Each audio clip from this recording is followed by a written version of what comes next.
दुर्गा सप्तशतीची कथा. राजा सुरत आणि समाधी वैश्य यांची कथा.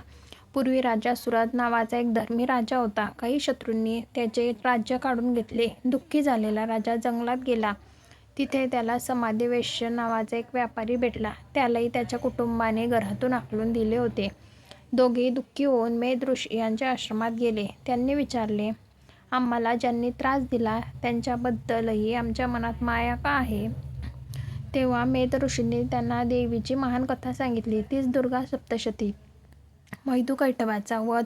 सृष्टीच्या सुरुवातीला विष्णू योग निद्रेत होते तेव्हा मधु आणि कैटभा हे दोन असुर जन्मले. त्यांनी सृष्टीचा नाश करण्याचा प्रयत्न केला. तेव्हा दुर्गा मातेने विष्णूंना जागे केले. विष्णूंनी त्या दोन्ही असुरांचा पराभव करून त्यांचा वध केला. महिषासुराचा वध. यानंतर महिषासुर नावाचा शक्तिशाली असुर झाला.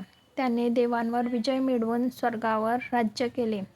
देवांनी प्रार्थना केल्यावर शिव, विष्णू आणि सर्व देवांच्या तेजातून दुर्गा माता शुंभ निशुंभाचा नाश. यानंतर शुंभ आणि निशुंभ या दोन असुरांनी देवांना त्रास दिला.